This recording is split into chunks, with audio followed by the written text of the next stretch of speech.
patriotas. No somos una congregación que muchas veces dice, aleluya, gloria a Dios. No. Y tampoco somos una iglesia que dice amén a veces. Entonces yo no sé si están vivos o muertos. Esperemos que puedan ustedes, en la voluntad del Espíritu, siéntanse libres de decir lo que ustedes desean, con tal que sean coherencias.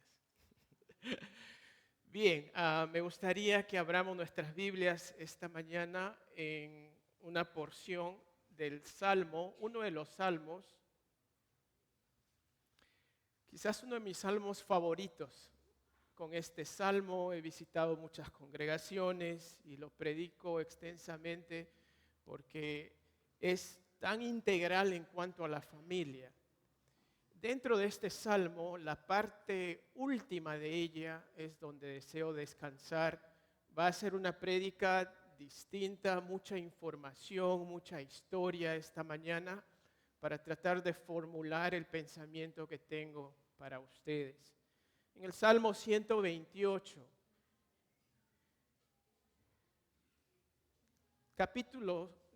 Salmo 128, versículos 5 y 6. Bendígate Jehová desde Sión y veas el bien de Jerusalén todos los días de tu vida. Y veas a los hijos de tus hijos. Paz sea sobre Israel. No sé si se han dado cuenta allí, hay una progresión que comienza con una base y luego trasciende hasta el mundo entero. Tenemos una familia en una ciudad capital y luego habla de toda la nación y la intención es precisamente ello, de que una familia bajo la cobertura de Dios, con un padre que funciona con el llamado de Dios, tiene esa proyección, tiene esa capacidad, no solamente de quedarse en su hogar, sino que traspase.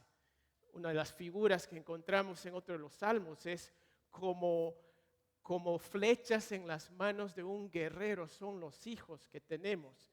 Y una flecha no es para que se te quede en el contenedor. No sé cómo lo llamamos eso en castellano. Es para que tú lo lances y los dejes ir.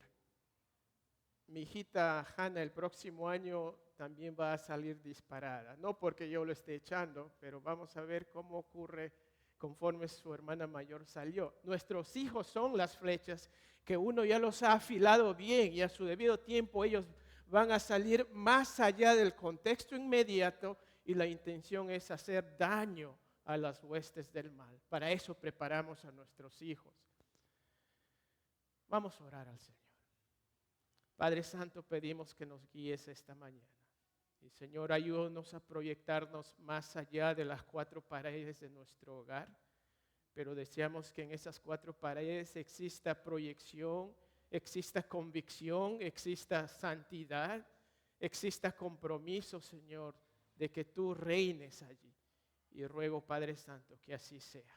Te lo pido por los méritos de Cristo nuestro Señor. Amén. El tema de esta mañana lo he titulado La familia y la nación de Israel. Y alguno dirá, pero estamos hablando de temas familiares, habíamos hablado de herencia, habíamos hablado de respeto, reverencia, y Israel parece que está un poquito lejos, ¿no? Los israelitas creo que están por aquí, por la vía de evitamiento, pero esos son los bambas. Y más que bambas. Pero hablando de la nación propia de Israel, ¿cuál es entonces la conexión que desearíamos darles? ¿Por qué nosotros entretener este pensamiento sobre la nación de Israel en relación a la familia? Bueno, yo creo que hay muchísimo aquí que rescatar, muchísimo que rescatar. Y voy a tratar de mencionarles a ustedes de que la razón por la que deberíamos considerar este tema, en principio, el Señor Jesucristo nació en Israel.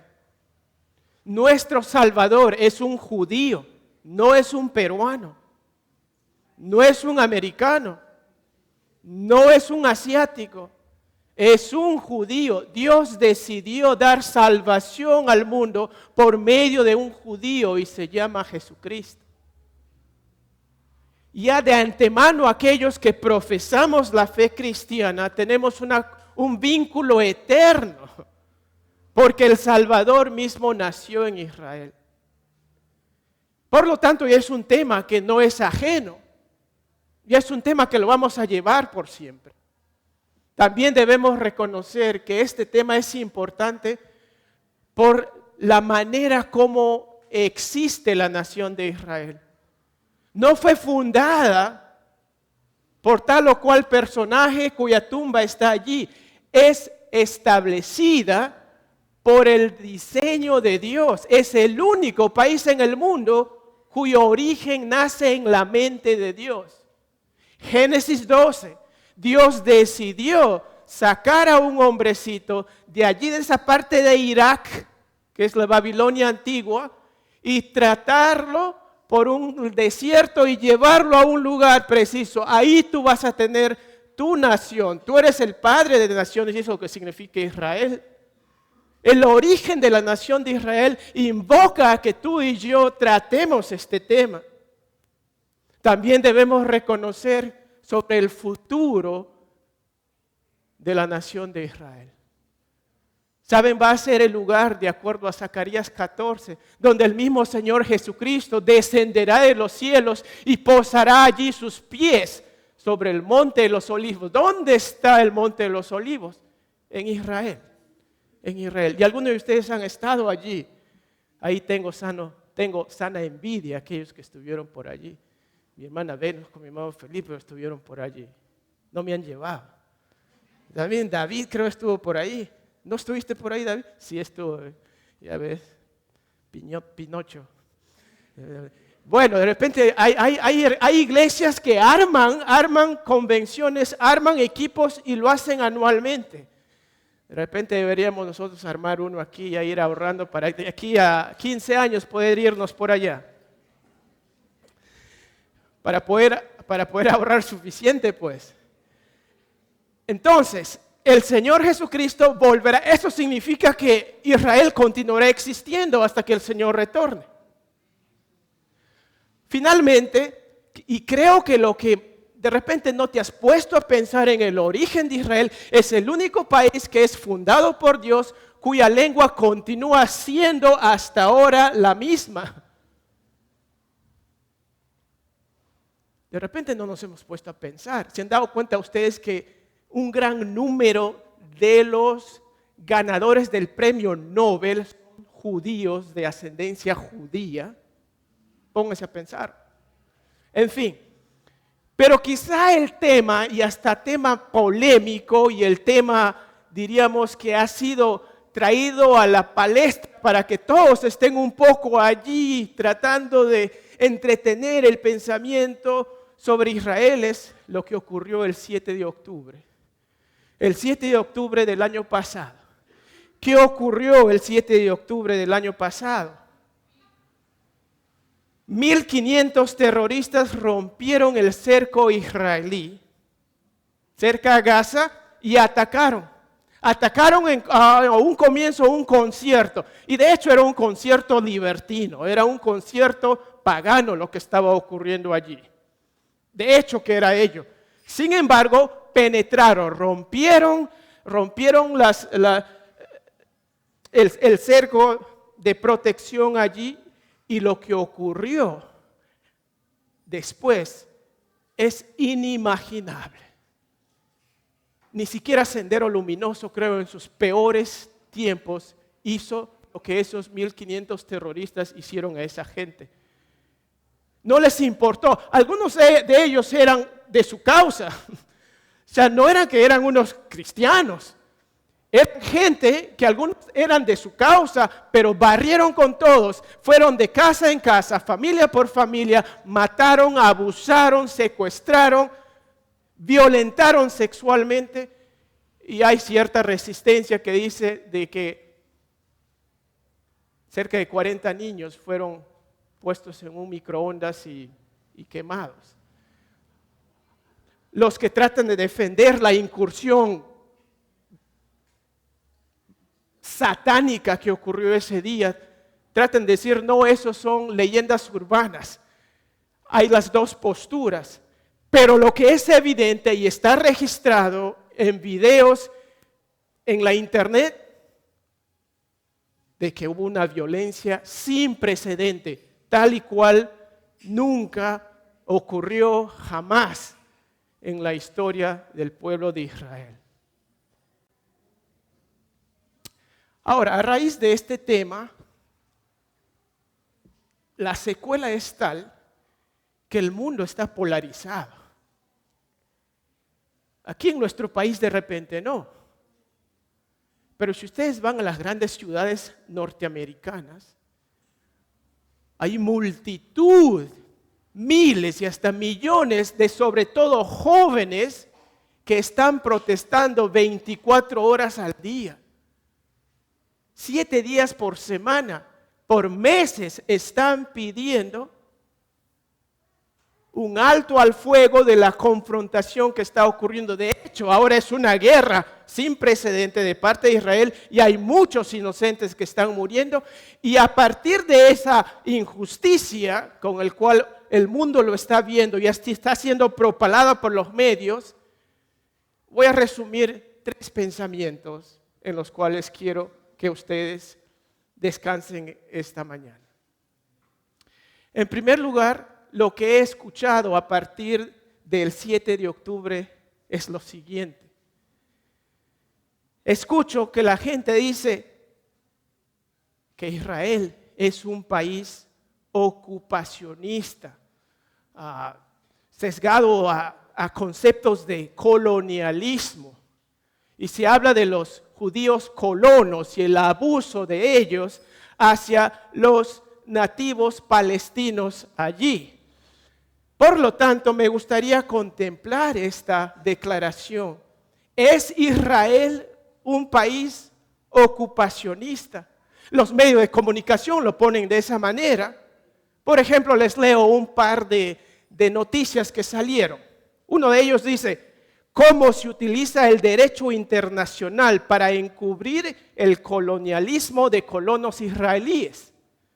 Fíjense que aquí se está suponiendo que la misma ley está para proteger al colono israelí que vino de afuera. Es como los españoles que han venido a colonizar las tierras de América, o los británicos que vinieron a colonizar las partes de Norteamérica. Similarmente, aquí se aduce que eso es lo que está ocurriendo. Y si es así, de hecho deberíamos estar del lado de aquellos que están siendo vejados de sus casas, de su territorio. Otra noticia, o por lo menos titular de noticia, dice: si Israel es un estado colonialista. No, dice afirmación, perdón, la lectura es importante y la forma como lo leemos es mayor. Sí, Israel es un estado colonialista, pero ¿eso importa hoy? A raíz de lo que ocurrió el 7 de octubre. O sea, aquí se toma tácitamente de que efectivamente Israel es un país colonialista. Es un país ocupacionista. Lo que ha venido a hacer es tomar algo que no le pertenece. Israel es el injusto colono que ilegalmente está ocupando territorio, tierra de gente que históricamente lo ha poseído. Y a la fuerza está tomando cosas que no son suyas. Si eso es cierto, todos deberíamos estar unidos en denunciar la flagrante injusticia hacia los palestinos. Y debemos estar dispuestos a condenar toda barbarie que ocurra en el proceso. Porque muchos están perdiendo sus casas, están perdiendo sus vidas. Pero ¿es realmente cierto eso? Quiero decirles que más de 4,000 años leemos lo que dice Génesis 15:18. Fíjense lo que dice Génesis 15:18. Y vamos a empezar por la palabra de Dios. Dios Padre, claro, estoy pensando en la Trinidad aquí. Dios Padre, hablando con Abraham, le dice lo siguiente, Génesis 15:18. En aquel día hizo Jehová un pacto con Abraham diciendo: a tu descendencia daré esta tierra desde el río de Egipto. ¿Cómo se llama el río de Egipto? El Nilo. Hasta el río Grande, o sea, el río Éufrates. O sea, hay dos parámetros. Diríamos uno a la izquierda, otro a la derecha. Miren, esto es lo que estamos hablando aquí. Hace más de 4,000 años, Dios concede que esto va a ser el territorio de esa nación, la única nación en el mundo que es originada por Dios. Nilo y el Éufrates. Eso es lo que Dios le da a Abraham para que la nación lo posea. Y si trazamos una línea horizontal allí, nos quedaría ya algo totalmente cerrado con las costas del mar Mediterráneo por ese lado. ¿A cuánto correspondería este terreno? Este terreno correspondería a 480,000 kilómetros cuadrados más o menos. Y sin embargo, lo que Israel actualmente tiene supuestamente es 20,700 kilómetros cuadrados, que correspondería solo al 7% de lo que Dios tenía la intención de dar. ¿Y por qué no lo ocupó todo? Es más por la decisión del pueblo, y eso lo vemos en el libro de Josué. Habían muchos timoratos. Fíjense entonces, eso es lo que Dios dice, y eso es lo que nosotros vemos de acuerdo a la palabra de Dios. Que eso es lo que Dios concede a la nación de Israel. ¿Cuándo ocurrió esto? Hace más de 4,000 años. Pero continuamos y vamos a ver aquí cómo progresivamente ese territorio se va reduciendo a través de los años. Reconocemos que a partir de la desobediencia y la falta de fe de la nación, es que lo que Dios había planeado para ellos se va reduciendo. Fueron llevados cautivos por múltiples naciones, y eso lo vamos a ver un poquito más adelante. Y llegamos al año 1917, cuando por medio del Tratado de Balfour, que es que durante el mandato británico, que se decide de que efectivamente los judíos están esparcidos por todo el mundo, y a raíz del gobierno británico hay la iniciativa de que seleccionemos un lugar donde los judíos puedan vivir. Y ahí es donde se da esto hacia los judíos para que puedan habitar. Pero los saudíes se quejaron, la familia Hussein se quejó de que era mucho territorio. Y por lo tanto lo que Winston Churchill hizo fue poner una línea cogiendo el Jordán. El Jordán, del Jordán hacia este lado, lo denominó Transjordania, y lo que es ahora el país de Jordán. Y lo que está al lado izquierdo del Jordán es lo que se llama Cisjordania. Transjordania y Cisjordania. Tal es así que ahora terminamos con solamente la parte en verde para los judíos. Pero a partir de la guerra de Yom Kippur, que ocurrió en 1973, los judíos ganan todo este territorio, que es lo que se llama la península de Sinaí. Por lo tanto, se incrementa un poquito más supuestamente el territorio. Pero habían disputas constantes y por lo tanto, progresivamente para mantener la paz, ¿qué es lo que ha hecho Israel?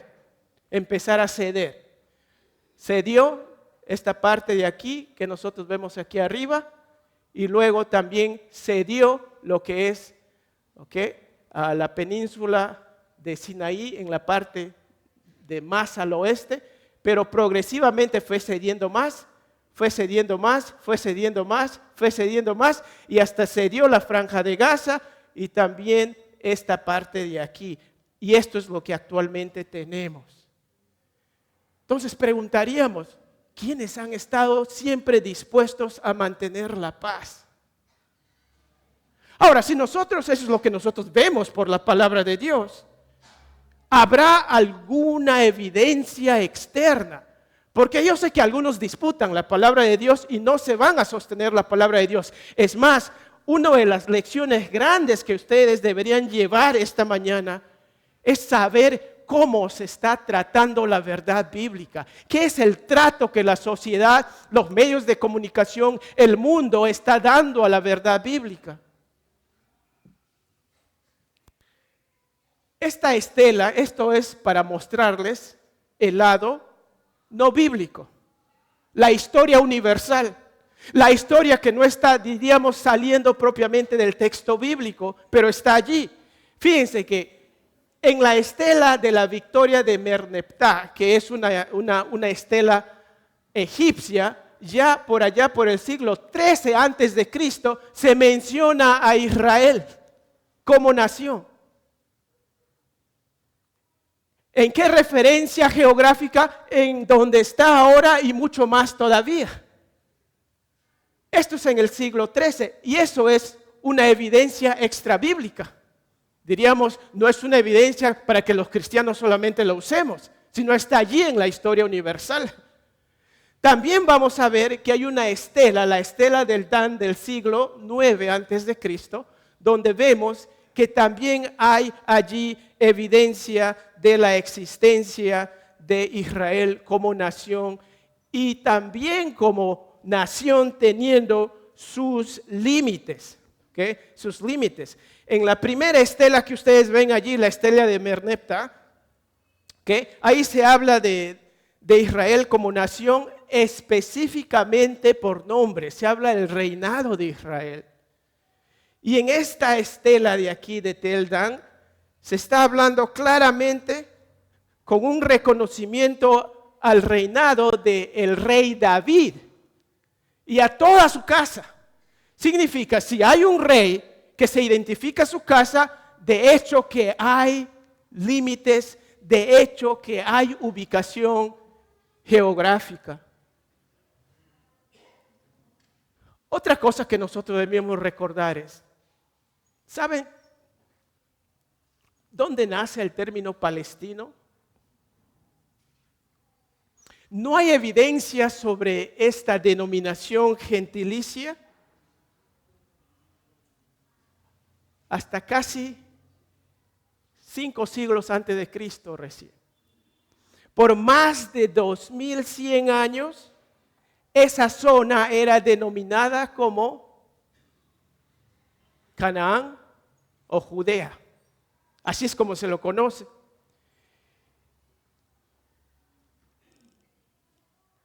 Y los judíos ya estaban allí mucho antes que los islamistas. Porque recién el Islam sale 2600 años después que los judíos ya estuvieron allí en esa tierra. ¿Y por qué digo esto? Porque la gran mayoría de gente alrededor son del Islam.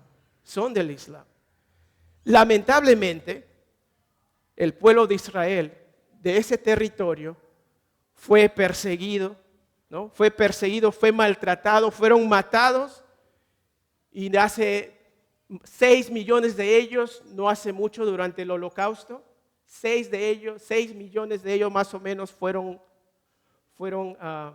muertos.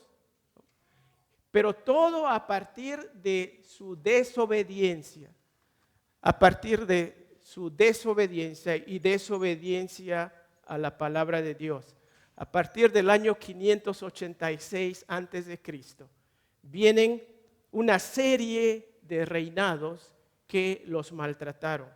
Antes de ellos, ¿se acuerdan cuando como mini nación fueron llevados a Egipto? Si podríamos recordar que estaba todavía en florecimiento, en comienzo de la nación propiamente dicha. Podríamos incluir a Egipto, podríamos incluir a Asiria, pero luego vienen, a partir del año 586, los babilonios, luego vienen los persas, luego vienen los griegos, luego vienen los romanos, luego vienen los bizantinos, luego viene el imperio islámico, luego vienen los católicos cruzados, luego vienen los mamelucos, luego vienen los otomanos y finalmente los británicos.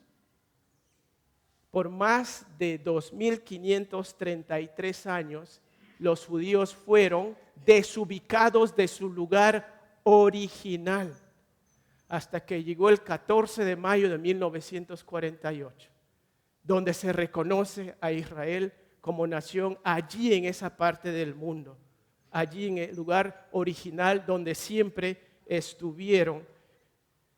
Por lo menos, aunque estuvieron exiliados, pero siempre ha habido algo allí y ese lugar Dios se los concedió desde mucho atrás. No hay referencia escrita a Palestina hasta el siglo V antes de Cristo. Y esto es por referencia de este conocido historiador Heródoto. Heródoto es el primero que hace mención a los palestinos, o a Palestina propiamente dicha, hasta 5 siglos antes de Cristo. Y ya el término palestino es más como una imposición de parte del emperador Adriano para despechar a los judíos. ¿Qué pasa? Que los judíos se rebelan en contra del imperio romano. Y Adriano se acuerda que los enemigos acérrimos de los judíos eran ¿quiénes? Los filisteos. Y la palabra para filisteo en latín es Palestina. Y a despecho, porque se han rebelado, no se han sometido, cambia el nombre de Judea y de Canaán a Palestina en el año 133 después de Cristo. Es Adriano el que finalmente, oficialmente, tilda de esta parte a ser Palestina. ¿Y quiénes eran los palestinos? Eran todos los que vivían allí, incluidos judíos. Y esa terminología continuó hasta el año 1948. Todavía existen judíos que tienen documentación que los llaman a ellos palestinos, porque era la denominación con la que se hizo conocida. Comenzó con un emperador romano, ¿para qué? Para hacer una afrenta a los judíos, Y él lo llamó Siria, Palestina, allá en el año 133, y en el año 135 hasta el año 1948, esa terminología palestino era geográficamente señalada al lugar donde esta gente vivía y no tenías que ser de origen árabe para ser palestino. Eran también los judíos, eran llamados palestinos. Es más, nosotros cantamos una canción aquí, Tierra bendita y divina, es la de Palestina donde nació Jesús. Ven, hasta nosotros tenemos ese arraigo. ¿Cuándo entonces empieza a ser esta denominación palestina como un término de oposición a la nación de Israel? Y esto es un refrán ahora que lo están llevando los progresistas hoy en día, los que están viendo las cosas que están ocurriendo allí en Israel con esta pelea con los palestinos. De algo podemos decir hasta aquí sobre esta pregunta. ¿Son entonces los judíos ocupacionistas? ¿O es que la historia demuestra que ellos son los habitantes nativos de esa zona? La evidencia bíblica nos dice que ellos son los habitantes a los cuales Dios les dio y estuvieron allí. Y repetidas veces fueron sacados, exiliados, pero siempre volvían y que finalmente el año 1948 oficialmente se los concede como nación. Entonces, antes que uno empiece a decir que son los ocupacionistas, deberías examinar la historia. Y tú como creyente deberías examinar la historia bíblica por sobre todo. En segundo lugar, quiero decirles que he escuchado que la gente dice, y muchas familias se pelean, disputando, no solamente que Israel es un país ocupacionista, pero también Israel es un país opresor. ¿Saben? Yo quiero decirles que el verdadero opresor es el que está gobernando a la tierra, a los palestinos hoy en día. El gobierno opresor de los palestinos se llama Hamás. ¿Y saben qué significa Hamás? no como en jamás te dejaré, amor, como el matrimonio. Estamos hablando aquí del Hamás, del grupo terrorista Hamás, porque es un grupo terrorista. Ellos fueron elegidos, sí, democráticamente. La misma gente de Palestina decidió ser gobernado por este grupo. Pero ¿qué significa Hamás? Hamás es un acrónimo en árabe para el significado siguiente: Movimiento de Resistencia Islámica. Eso es lo que significa Hamás. Movimiento de Resistencia Islámica. Es un grupo que fue fundado en el año 1987 y gobierna Gaza desde el año 2007, que fueron elegidos por votación el 2006. El 2006 fueron elegidos democráticamente para que este gobierno, y parece estar de moda eso porque hay unos exterroristas que están siendo presidentes en Latinoamérica. Parece que hay algo, allí hay un apogeo, yo no sé qué está pensando la gente. Pero Hamás afirma claramente lo siguiente: Israel existirá y seguirá existiendo hasta que el Islam lo aniquile, tal como aniquiló a otros antes de él. ¿Ustedes creen que va a haber paz entre esos dos? Es que hay una obsesión, hay una fijación de eliminarlo del mapa. Cuando dice desde Jordán hasta el mar, ¿qué están diciendo? From the river to the sea, es lo que dice. Desde el río hasta el mar. Y por eso paran gritando. Están buscando la eliminación, que es propio de lo que busca Hamás. Y todos los que se están sumando a ello están gritando exactamente ello. ¿A quiénes? Sacarlos del territorio. ¿Quiénes vinieron? ¿Cuándo? Como acabamos de ver. ¿Quiénes eran los habitantes nativos allí? Bíblicamente vemos que está demostrado y también hay evidencia extrabíblica de ello. Hamás cree que el día del juicio no llegará hasta que los musulmanes luchen contra los judíos. Y el año 2000 comenzó lo que denominan las intifadas, que son levantamientos en contra de Israel. Y muchos inocentes han muerto de esa manera. Esta es una organización que es considerada en el mundo como una organización terrorista. No guarda escrúpulos para cumplir su objetivo y nos hace recordar a los tiempos de Sendero Luminoso, en los cuales muchos inocentes murieron. ¿Por qué?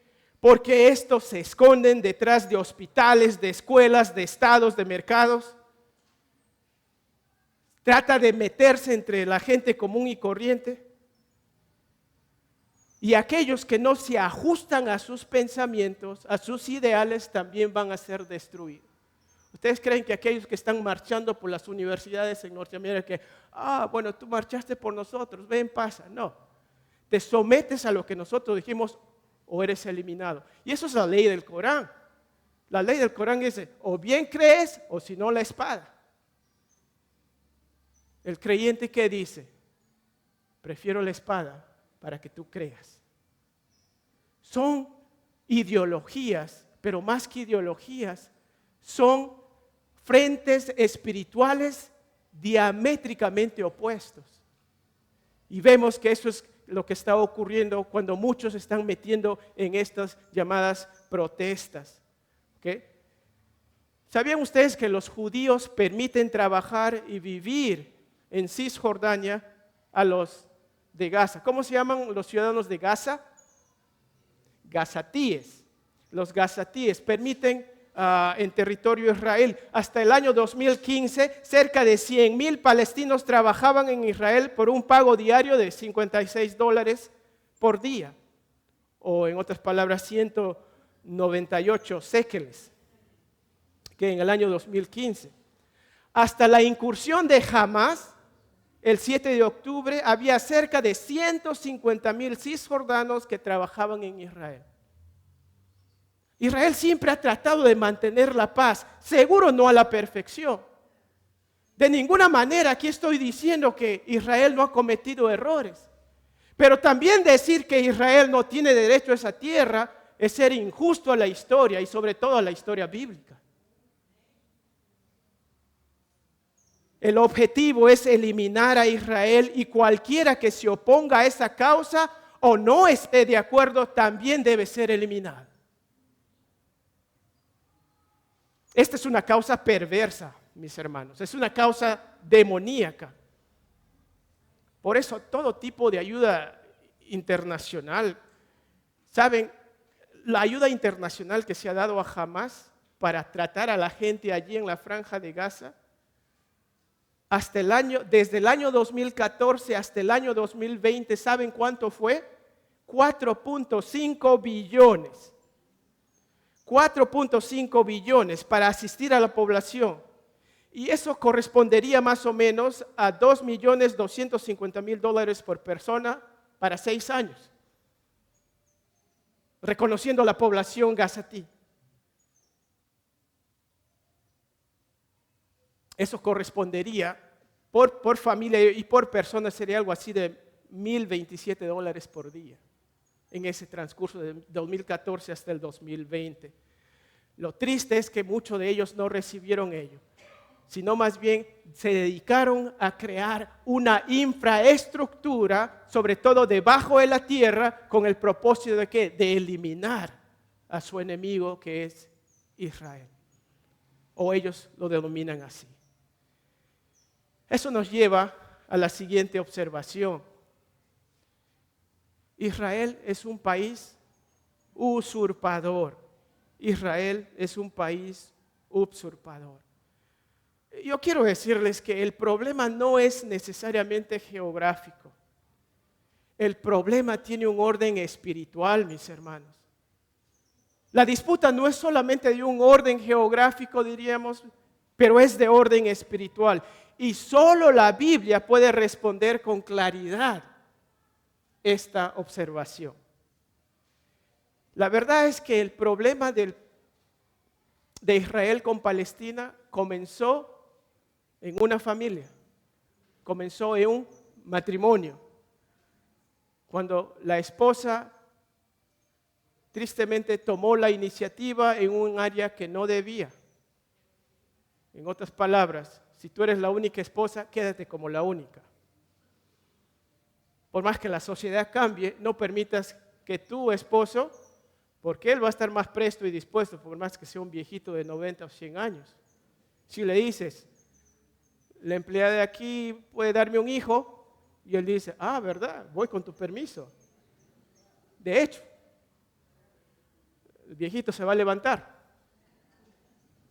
Y eso es lo que ocurrió. Dios había prometido tener hijo por medio de Sara. Y sin embargo, Sara pierde la fe en ese aspecto, porque al verle a él, dice, de alguien así, imagine combinado conmigo, cerca de los 100 años, ¿qué va a salir? Mírale a ella, joven. El resultado, nace Ismael. Y ahí es donde comienza la historia. Y esto es la respuesta que nosotros tenemos bíblicamente a este conflicto. Y la verdad es que este conflicto continuará con enfrentamientos brutales que van más allá de las diferencias geográficas. ¿Por qué? Porque aquí hay un choque de visiones. La descendencia de Isaac es la descendencia que nos trajo al Mesías. El Salvador viene por medio de ese linaje. La descendencia de Ismael es lo que produce el Islam, en el cual Mahoma tiene mayor peso que el Señor Jesucristo. No se escucha tanta reverencia al Señor Jesucristo, pero sí a Mahoma, y no te atrevas a decir su nombre así nomás, o a hacer una caricatura de él, porque vas a ser volado. Es una disputa de dos mundos. Es un mundo que es enteramente sometido a la fuerza con sus parámetros propios, que está en la ley Sharia, o estás en aquel que vino como el Dios encarnado y el Señor nos ha dado su Biblia. Es una pugna de dos mundos opuestos. Es una realidad espiritual la que nosotros estamos confrontados. Y la verdad es que esta confrontación culminará cuando el Mesías retorne para liberar a su pueblo y para establecer su reinado. Por esto es que con razón Isaías nos dice con tanto ánimo, tanta esperanza, porque un niño nos es nacido, hijo nos es dado, y el principado sobre su hombro, y se llamará su nombre admirable consejero, Dios fuerte, Padre eterno, príncipe de paz. Lo dilatado de su imperio y la paz no tendrán límite sobre el trono de David y sobre su reino, disponiéndolo y confirmándolo en juicio y en justicia desde ahora y para siempre. El celo de Jehová de los ejércitos hará esto. Eso es nuestra esperanza y eso es un contraste a lo que se presenta del otro lado. La conclusión que podríamos llegar aquí, mis amados hermanos, ya para ir culminando. Quiero hacer una conexión con nuestra realidad.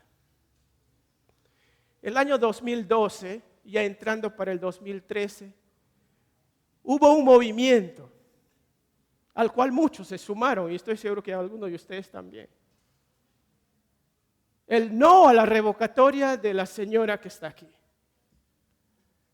Y salieron en la noticia, y salieron en los periódicos y todo lo demás, y se ponían sus colores. No a la revocatoria. Y sabemos lo que ha ocurrido con ella, tristemente. Los medios se retractaron, pidieron disculpas, pidieron perdón.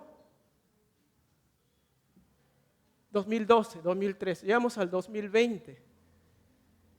Y hasta unos jóvenes nuestros participaron en esto. ¿Se acuerdan cuando salieron a protestar por Merino? Muchos se indignaron. Y de repente hasta todavía continúas manteniendo esa indignación, no sé. Pero lo que sí quiero sostener es que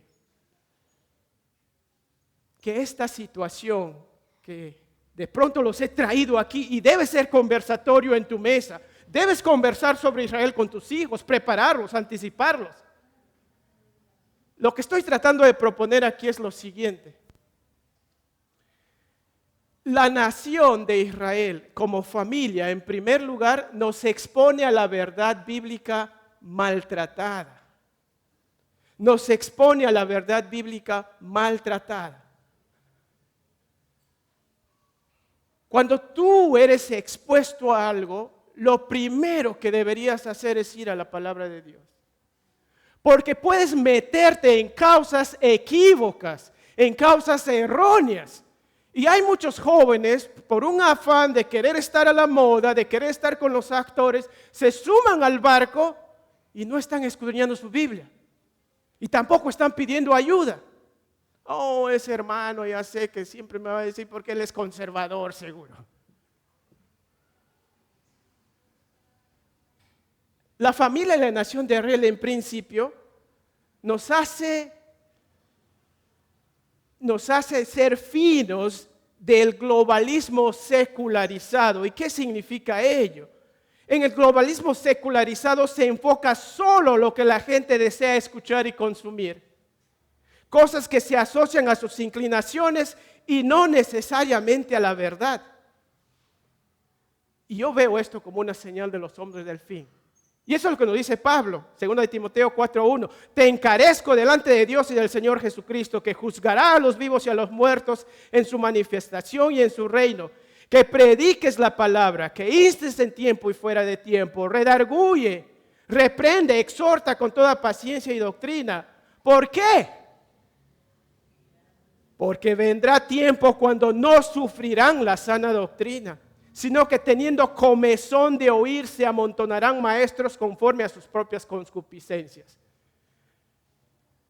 No seamos aquellos que simplemente escuchemos algo que nos guste. Seamos discernidores. Pidamos sabiduría de Dios. Este tema de Israel con los palestinos, a no ser que tengas un trasfondo bíblico, vas a ser mareado y vas a ser convertido y vas a ser adoptado, como ocurrió con esas protestas que ocurrieron, que no estuviéramos finamente alimentados con la verdad. Y una buena dosis de la verdad es necesario con nuestra lectura diaria en la palabra de Dios.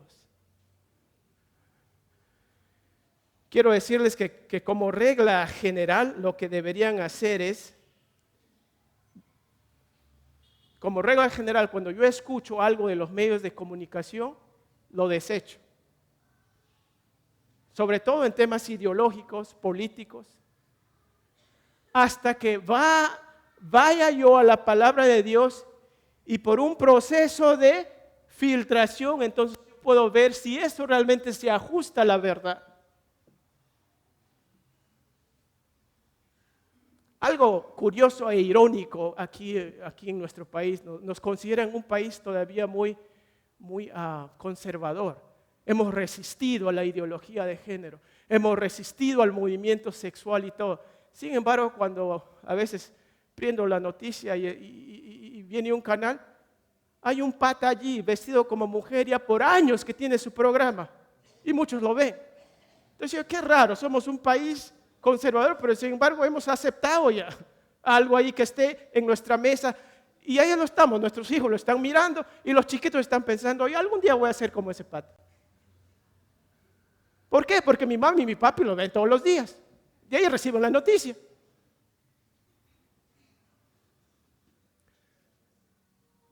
La familia y la nación de Israel nos llama a confiar en la verdad bíblica demostrada. En principio, la verdad bíblica va a ser maltratada por el mundo, va a ser maltratada por los medios de comunicación, va a ser maltratada por las universidades. ¿Por qué? Porque no tienen el temor de Dios.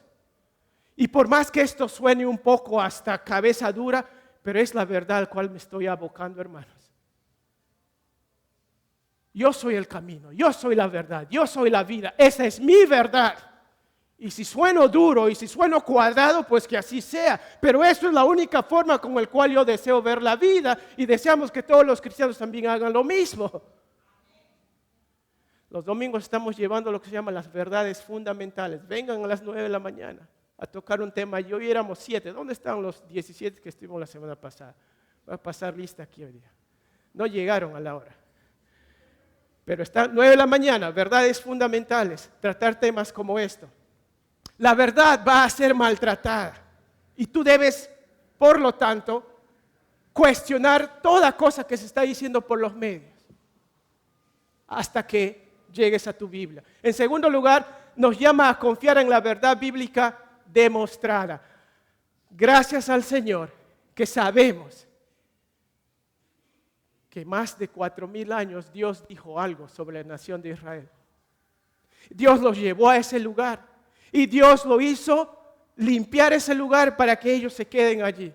Si no tuviéramos ello, estaríamos confundidos. Hay verdad demostrada. Cristo ha venido hecho carne, habitó entre nosotros, transformó el mundo porque hay un antes y un después de Cristo. Y todo el mundo, aún los que se oponen a Cristo, no quieren entregarse a Él, aceptan que hay un antes y un después de Cristo. Hay abundante historia, ¿para qué? Para demostrar que nuestra fe es real. Nuestra fe no es ficción, nuestra fe no es un invento de alguien.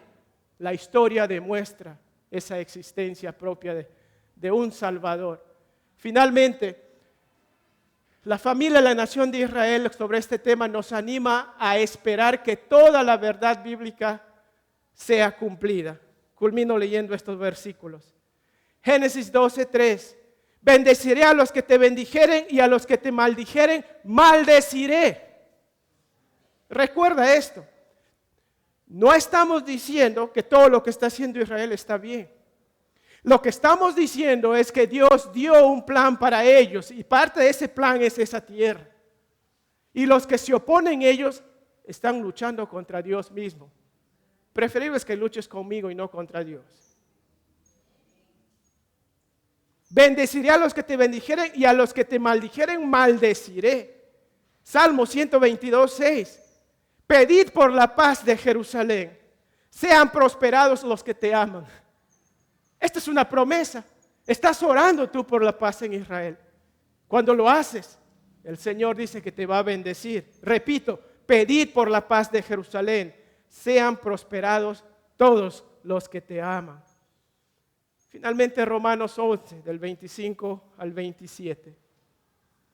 Pablo habla y dice lo siguiente: porque no quiero, hermanos, que ignoréis este misterio, para que no seáis arrogantes en cuanto a vosotros mismos, que ha acontecido a Israel endurecimiento en parte, hasta que haya entrado la plenitud de los gentiles, y luego todo Israel será salvo. La ceguera nacional de Israel no es permanente, lo dice la palabra de Dios. Un día nacionalmente, con ello no quiero decir que quizás todos, pero dice que en un sentido generalizado, podemos decir, pero es un país católico, pero no todos somos católicos, pero oficialmente somos un país católico. El Señor dice que generalmente, de manera nacional, esa nación que está enceguecida y cuyos problemas están por ello mismo en estos días, un día vendrán a la salvación. Un día la nación de Israel admitirá que Cristo es el Mesías. Oremos que así sea. La pregunta es, ¿Él es tu Mesías? ¿Conoces al Mesías que vino por medio de una nación llamada Israel? ¿Has entregado tú tu vida a Él?